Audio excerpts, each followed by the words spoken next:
আমি আমি অল্প বয়সে আমার বাবাকে হারিয়েছি। আমার মতো হাজার হাজার ছেলেরা সংগ্রাম করে লড়াই করে গ্রাম বাংলার বিভিন্ন প্রান্ত থেকে উঠে এসছে, শুধু শিক্ষকের মতো পেশাকে বেছে নিয়ে অন্যান্য পিএইচডি করেছে, কেমিস্ট্রিতে, ফিজিক্সে, ম্যাথমেটিক্সে।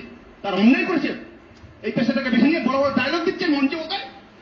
আপনাদের কোনো অসুবিধা হয় না। আমার পরিবার দায়িত্ব কে নেবে? আমার বাড়ি 19,000 যোগ্যদের দায়িত্ব কে নেবে? বলবো আমি, আমাকে বলতে দিতে হবে। আপনারা বলছেন কিছু করেননি।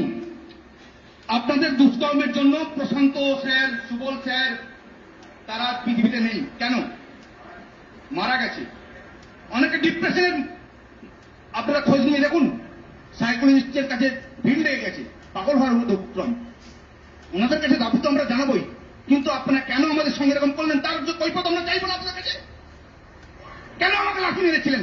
কেন পুলিশ দিয়ে আমাদের সহকর্মীদের চোখ নষ্ট করে দেওয়ার প্রচেষ্টা করেছিলেন বিকাশ ভবনের বাইরে? প্রশ্ন করবো না আপনাদেরকে? তার পাপের শাস্তি আপনারা পেয়েছেন। এবং আপনাদেরকে এর দায় নিতে হবে। সবচেয়ে বড় ক্ষতি আপনারা কি করেছেন জানেন? বাংলার গরিব বাড়ির ছেলেমেয়েরা যে শিক্ষা ব্যবস্থার উপরে নির্ভর করে, সেই শিক্ষা ব্যবস্থাকে আপনারা শেষ করে দিয়েছেন। আপনার বই দেওয়ার ব্যবস্থা করেছেন, জুতো দেওয়ার ব্যবস্থা করেছেন, সাইকেল দেওয়ার ব্যবস্থা করেছেন, কিন্তু শিক্ষক দেওয়ার ব্যবস্থা করেননি। এবং কি করেছেন?